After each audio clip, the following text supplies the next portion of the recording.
Less than 24 hours, Georgians will be under a shelter-in-place order. McDonald, though, said he did not know the man was handcuffed and was trying to use his foot to pin him to the ground so he could be handcuffed. If your friends, neighbors, or local organizations are not complying, report them to us.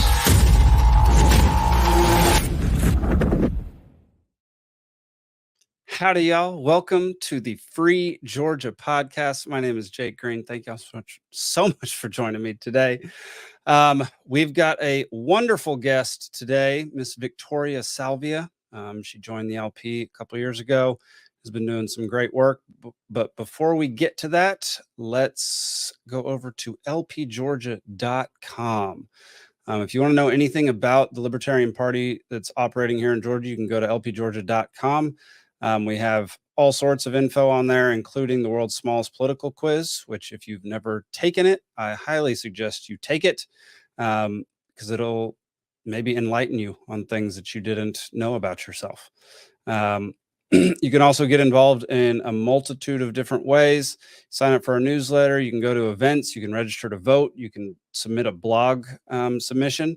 You can run for office, and you can sign up for Liberty Watch, which is Brian Allen's project where he compiles all of the legislation that is going through the Georgia Congress and tells you, what each bill is named, when it might go through, what each bill contains, and all that kind of stuff. So if you want to know what kind of laws are going to affect you and your family here in the state of Georgia, that is a great one to sign up for because he is very thorough, super informative. I highly recommend that one. All right. Yeah, I think that'll do it for that. Without further ado, our guest for the week is Miss Victoria Salvia. All right, Victoria Salvia, welcome to the Free Georgia podcast. How are you doing? I'm doing awesome, Jake. Thanks so much for having me on. Absolutely. So you joined, what year did you join the LP? Let's see, time has gone already so fast. I started showing up, I've got to say, around 2022. I just started coming to events. I just saw, I knew somebody else who was in the LP.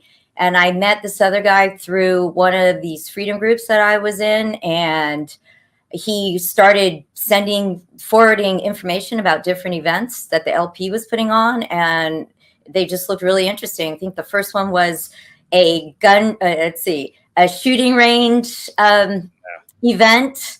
And since I moved to Georgia, I've gotten a pistol.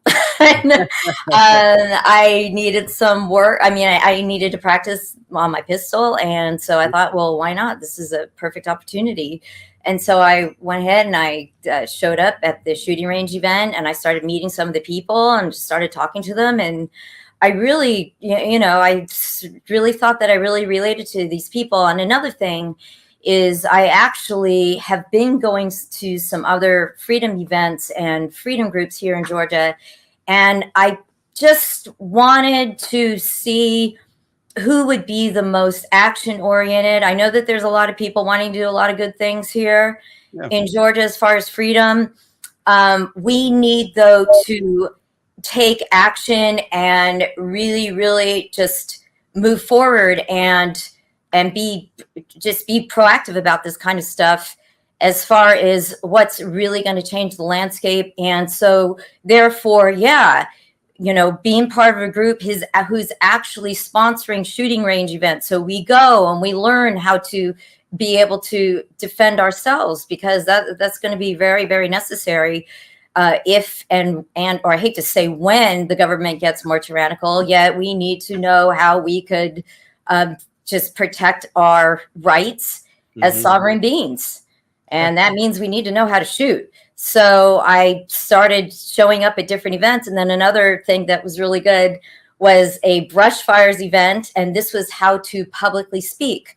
And in order to spread the word for freedom, we really, really know how to speak publicly. And we also need to know how to use technology and how to get on the internet and how to do podcasts and how to even write blogs and emails and all that kind of stuff, do different formats and everything, and even be able to give presentations. So I attended the Brush Fires event, and we learned more and more about public speaking. In fact, some of the techniques that I learned there, I'm using right now. It's it takes time. I'm still I'm still working, progressing, and all that kind of stuff. So these different events, I really met some people that I felt I really resonated with, and so I just started getting more and more involved. And then the next step was another really cool event that came up, which was the Great Create. And this was in May of 2021. And I started, following the information about it. And it was a couple of the primary people who are very, very proactive in the Libertarian Party of Georgia. And they were putting together this festival. And then at the end of the festival, or actually it was part of the Libertarian National Convention for 2023, the first 2 days was a festival, and then the last day was the actual convention. They were looking for different speakers, and then they were going to have food trucks, and they were going to have some snacks, and they were going to have a couple of dinners as fundraisers and all that kind of stuff. And since I have a catering background, a catering and event management background, I thought, well, I could possibly help with the food. So I called up one of your main stars of the Libertarian Party of Georgia, and I just asked her, hey, can I would you like some help with the food? And she said sure. And then she was mentioning, oh, by the way, would you like to, or did you have connections with a couple of different speakers? And so we got some amazing speakers that came and spoke at the festival. We got Tia Severino from the Next Steps Conference. She was also involved with Vax 2. She's also a huge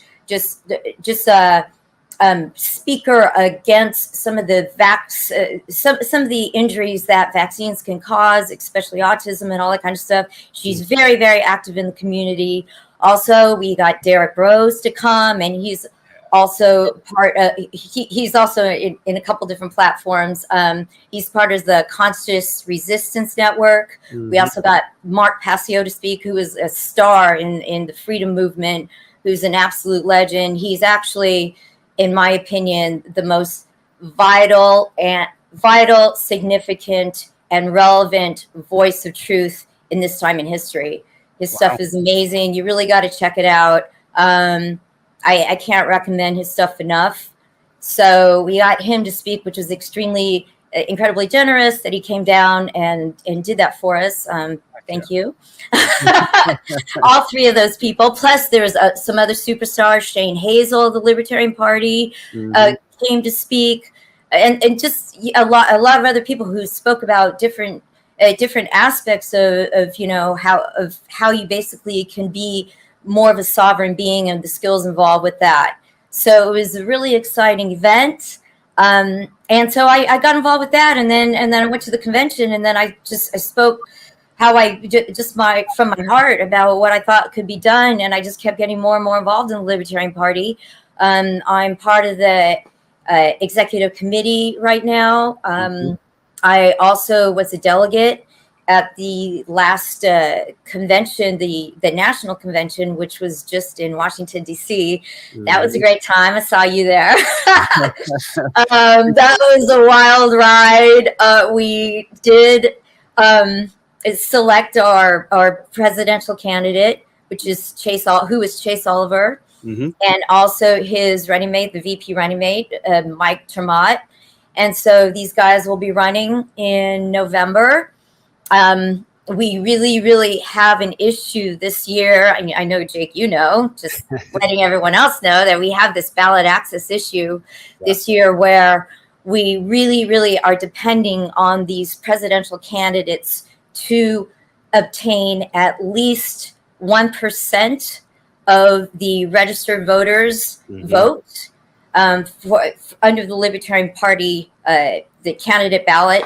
We need 1% of the registered voters to vote for our Libertarian candidates in order to continue to maintain our ballot access. So I hope, the audience, you could take that into consideration.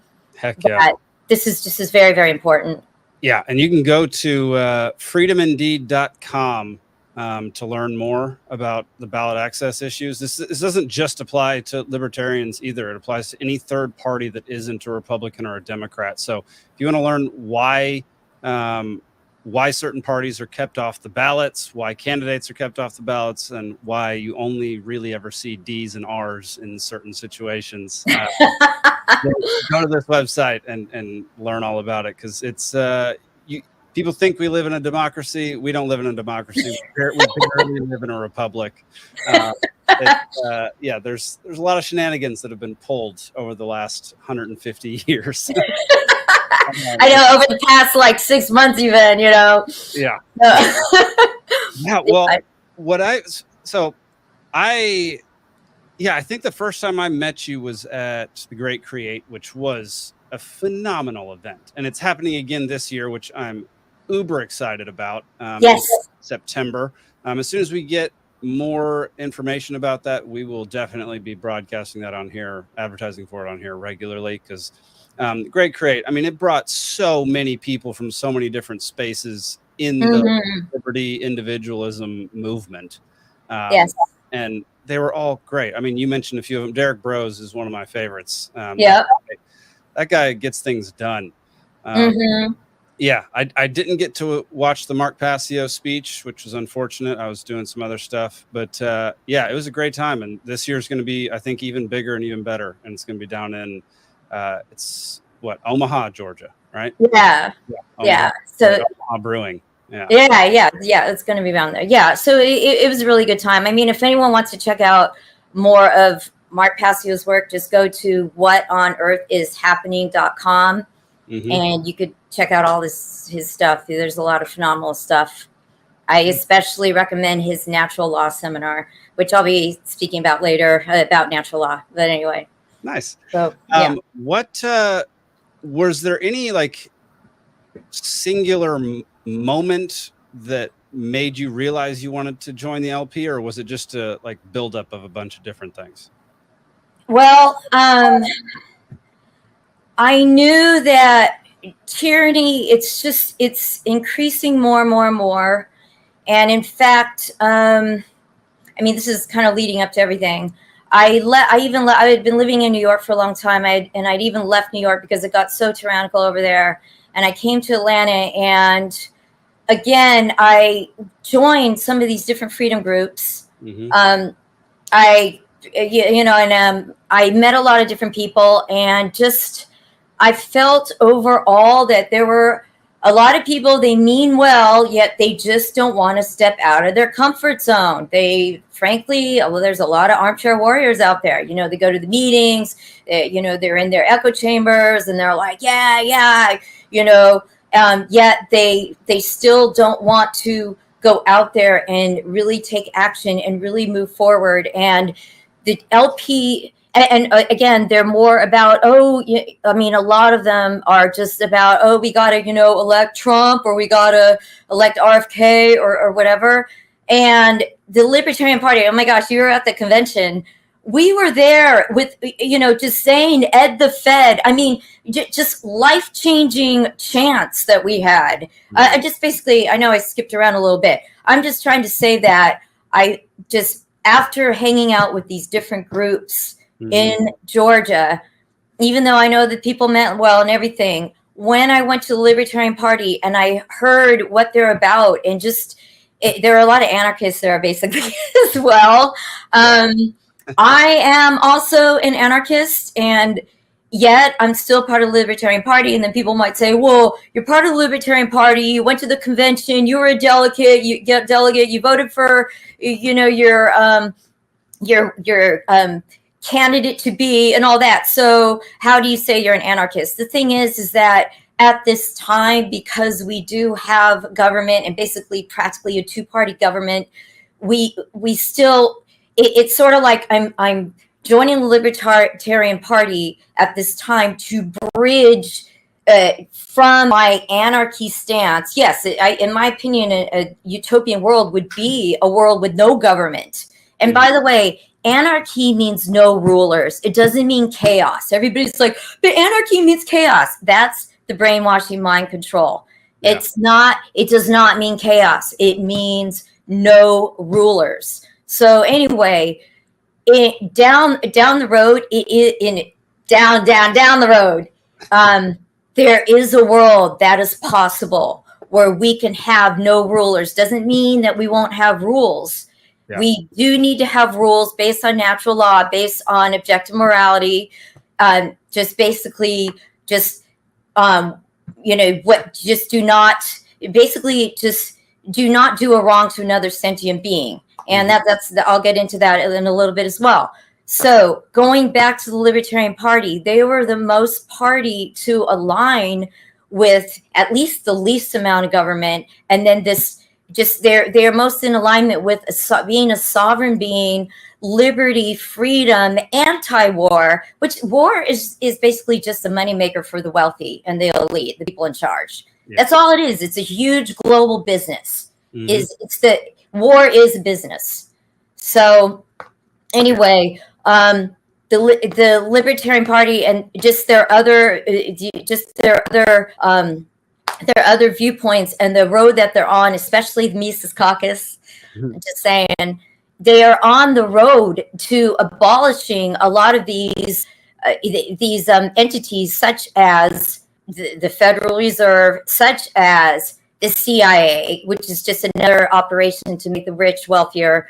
So that and just they see the bigger picture. They see what's really going on, and they're willing to look at the hard truths. They're willing to look at the truths that the government does lie to us all the time. I know that some of the other freedom people are willing to look at that as well. Yet the Libertarian Party I think they're just taking the most realistic viewpoint and the most actionable viewpoints of all the other parties and all the other groups that I came across in Georgia. So I decided to align myself with them and to align my energies with them.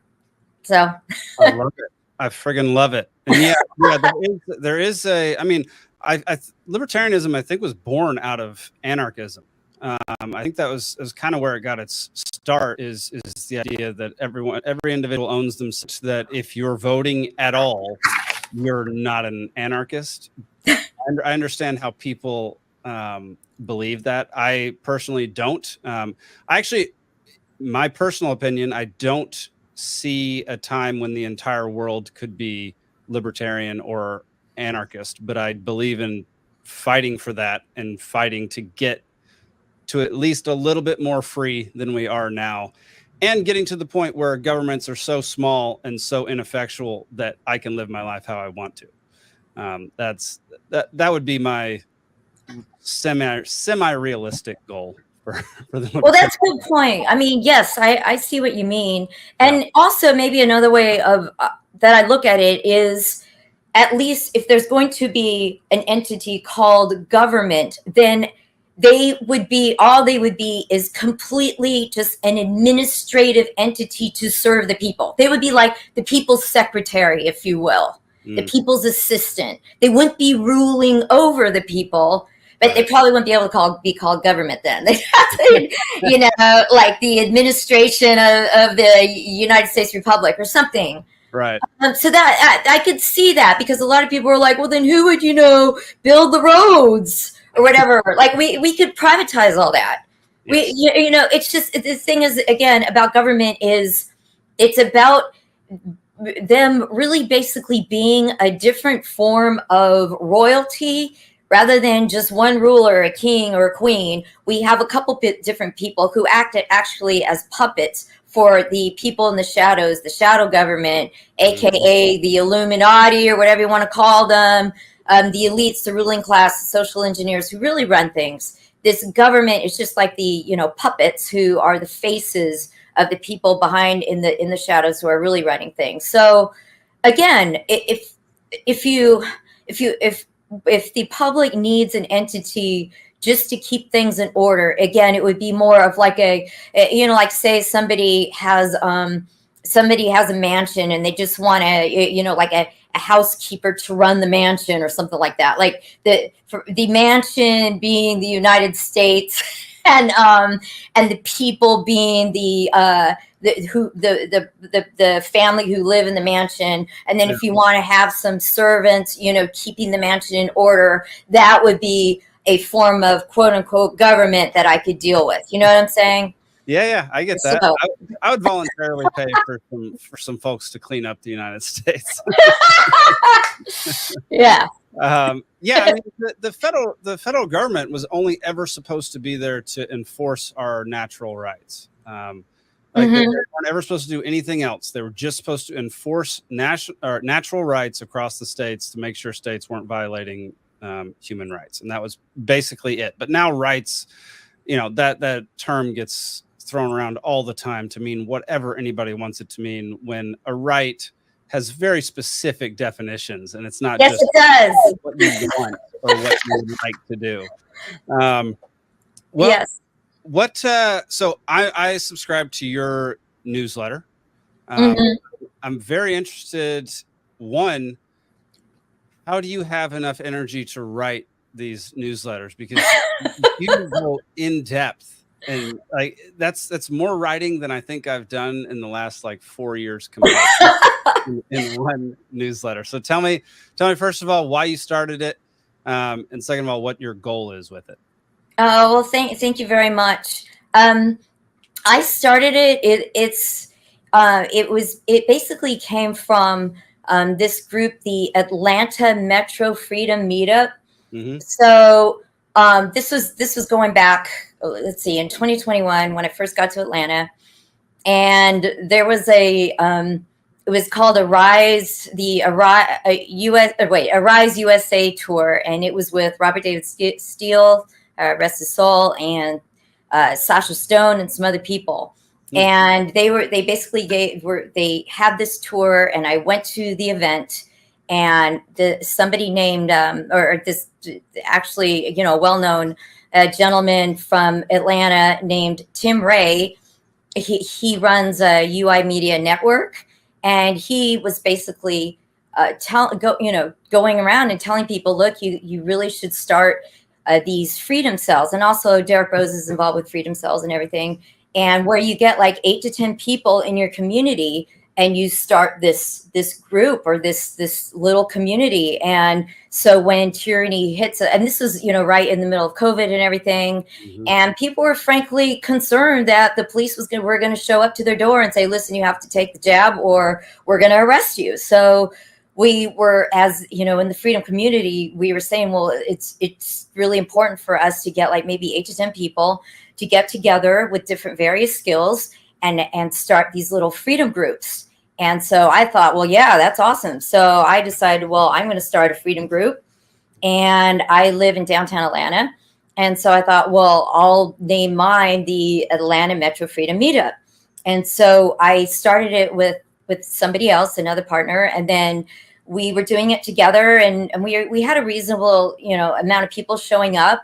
And we were doing having meetings once a week and everything. And then after a while, though, the partner who I was doing it with, she was more health oriented, and she was an expert in different kinds of ways to cure cancer and all different kinds of natural cures and everything. And so we decided to part ways. I wanted to focus purely more on freedom, and she went to start up her own newsletter and everything and group about thriving in health. So that's very cool. So anyway, I continued on with my Atlanta Metro Freedom Meetup. And then to be honest with you, it became, I don't know, just the attendance got smaller and smaller after some of the novelty worn off. And then I thought, you know what, I think I could be more effective if I just start writing about freedom and about some of these deeper concepts, some about these core causes of why we're just catapulting into tyranny. And so I started studying a lot. And then I also took a lot of the knowledge that I had already been studying for years. And I thought, well, you know what, I'm going to get deeper and deeper and deeper into it's a very spiritual war that we're into. So I got deeper into these spiritual reasons why we're here as a species, as why humanity is here. And I also thought, in the meantime, while I speak about these different concepts, I'll let other people know, or I'll let my readers know where events are. So it's not like you know, it's only going to be about reading. I also let people know about where other freedom related events are. So it's kind of like they get the best of both worlds if they'd like. And so that's what I've been doing. And I have a Facebook group. It's called Atlanta Metro Freedom Meetup. And then I also have an email list. So if anyone wants to join my email list, you can, let's see, you could, I guess, DM me. You could to put your email address in the summary below. That would be awesome. Please do. Yes. All right. You can Yes. email her if you'd like to be on her newsletter. I highly recommend it. It's incredibly informative. Like I can't even begin to tell you how informative and how well written it is. I love it. Well, thank you. Absolutely. In fact, I have it. I have one right here. Most recent one. Yeah. I mean,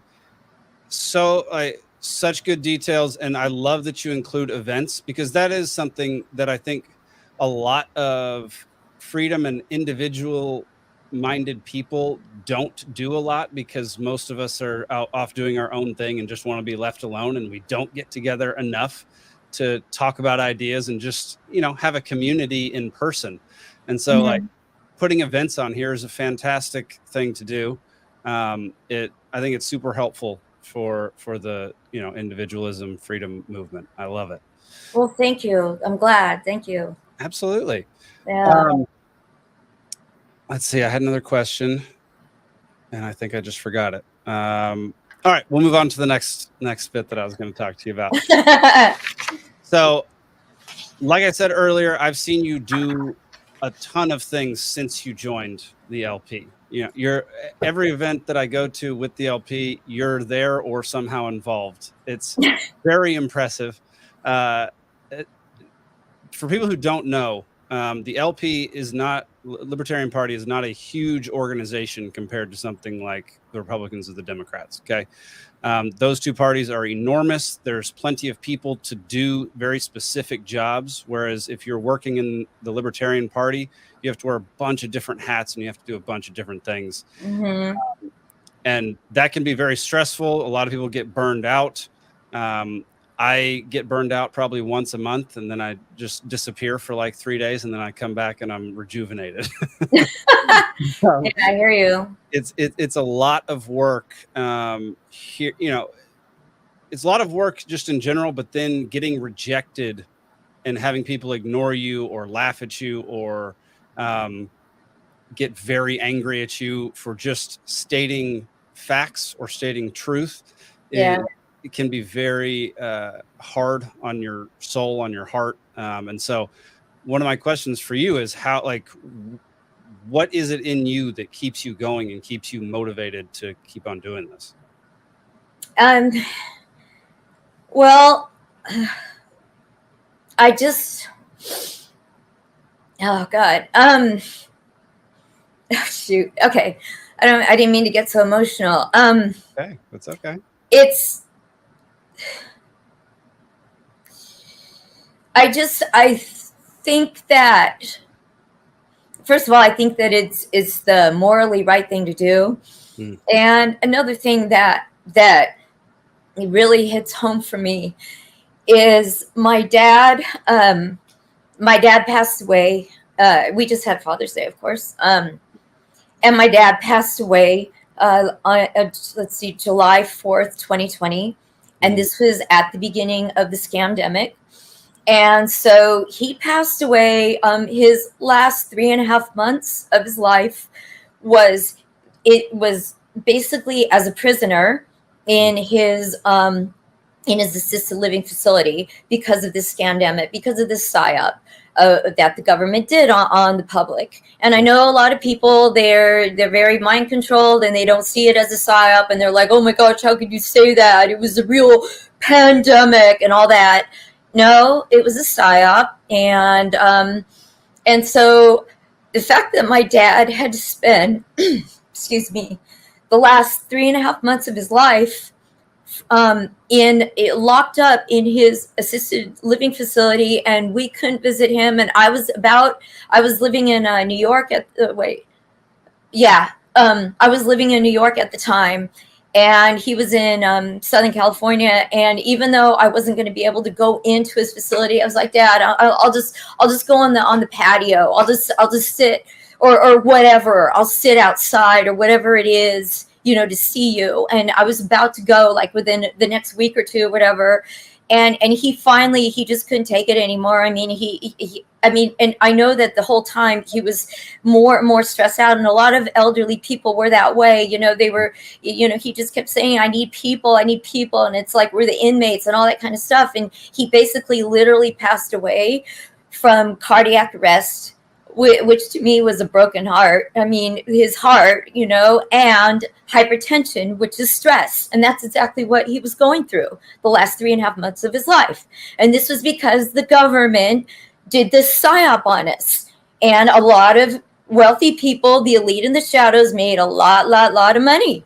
And they made a lot of money with these bioweapons that a lot of people, AKA the jabs that a lot of people took, because they were so mind controlled and brainwashed from this whole psyop called the scamdemic pandemic. So anyway, that happened, and that had a very personal effect on me. And I know this stuff, and I've been, as I said, I see the truth, I know the truth, and the truth needs to be told, and I need to let people know about it. And also, I've been thinking a lot, you know, I don't have any kids of my own. So I know that there is a lot of parents out there, and I think a lot of parents, they spent, you know, couple decades of their lives raising their kids. So they didn't have time to really look at this stuff. Like I had a lot more time, say, than a lot of parents, because I didn't have kids, that I could study this stuff and look at this stuff. And I've already actually, ever since I was a child, I already knew something was up, you know, and something was wrong and everything. And society, there's something crooked with society, and people were full of it and all that kind of stuff. We've been lied to for a long time. So anyway, I just feel that I'm in the position that I can teach this stuff to people. I've been studying it. I understand it. And I just know that it's the right thing to do. And so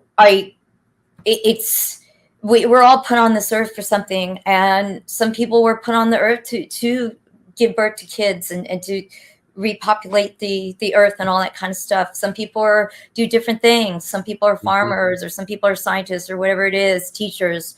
And I think that where I can contribute the best to society and to the world, to humanity, is teaching how we could become free.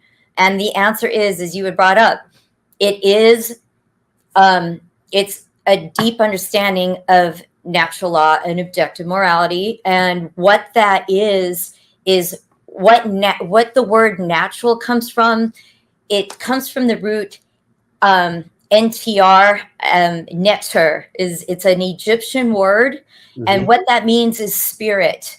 It also can mean God. And then so it's neter and then AL. And the AL means of or related to. So basically, when you say natural, it means of or related to the realm of spirit or God. So what we're really dealing with here with this tyrannical nightmare is we as a species, we have been we've been socially engineered since the time we were little kids to follow what is not the laws. Well, let's put it this way. We don't understand the laws of nature, and we are basically following a man-made law or a man's law, and we're not following the laws of nature. So we're actually putting ourselves into a state of tyranny. And I know it goes very, very deep. If you want to join my newsletter, I could teach you more. I could let you know more details through that. It's just, again, going back to, if you want to really have a deep understanding of this, because, I don't have like 5 hours on this podcast, please go check out Mark Passio's Natural Law. You can find it on his website, whatonearthishappening.com. You could also find it on YouTube. And he goes through it like in very, very, very detailed explanation of what natural law is and everything. But what I could say basically is what it boils down to is, as morality increases, freedom increases. As morality declines, freedom declines. And what is happening with humanity is we're becoming less and less moral. And so it's like this, we're being taught to, just think about ourselves and all this stuff and just do immoral acts and everything. And then the powers that be come around and say, oh, well, you're doing all these immoral acts. So we need to control you and keep you safe. So we're going to come down with more control to keep you safe because of all this immoral acts. I mean, it's this nightmare. It's like this, what do you call it? Just this circular nightmare. And again, I'm just I'm just basically touching the surface of it. So, and one other thing that's really, really important to understand is a lot of people don't understand what an actual right is. And if everybody were to just follow, just do what is right and just exercise only that which is right, then everything would be fine. And what a right is for every human being, a right is an action that does not initiate harm on another sentient being. So basically, a lot of people don't even know what an actual right is. That's a right. It is an action that does not initiate harm on another sentient being. So if you keep that in mind and you know that you have rights and that the government can't take away your rights and that you don't do wrongs against other people, we could have this whole paradise on earth. And so that's my, very abbreviated reason what keeps me going. Well, Victoria, I didn't know your full story. I'm very, very happy to have you in the LP and working with us. It is extremely unfortunate that you, and I'm sure lots of other people like you, have went through that in 2020, 2021, 2022. But I do believe that everything happens for a reason and that you can always turn something horrible into something good. And I think you're doing a fantastic job of that. So keep it up. Well, thank you. So are you, Jake. I mean, thank you so much for being in media and for doing these podcasts. I know it takes a lot of time and, it takes, it takes a lot of building up to, to just get on camera, do live interviews and all that kind of stuff. And I mean, thank you so much. We need so many more people who will do what you do. And that's actually another huge goal that I have, is to get more into media, to be much more active and proactive in media. So I love it. That's what we want. That's what we need. Everything's about media these days. So everybody's a consumer now. So, the more out there, the more liberty things out there for people to consume, the better it is. Well, Victoria, do you have anything else to say before we head out? Just that if you want to get in touch with me, email me. You could also find me on Facebook under Victoria Benura Salvia. I post a lot of things that are public, so like we don't have to be friends on Facebook. I'm also on Instagram as Victoria Benura Salvia. I'm also going to start a TikTok very, very soon, and then I'll say, I'll let people know what my TikTok handle is. Sweet. And I'm also on Twitter, not as active. I will be getting more active, and that's Vic Benura Salvia. So anyway. I'll put all that down in the summary below. And Victoria, stick around till after the credits, and you and I can chat for a second. But everyone else out there, click on her links. Go check out her newsletter. Sign up for it. And go check out Mark Passio's website. And we'll be back again next week. You can also tune in to Liberty Libations every Thursday night at 8 p.m. on Rumble and Twitter. Other than that, we'll see you next week. Peace. Thanks.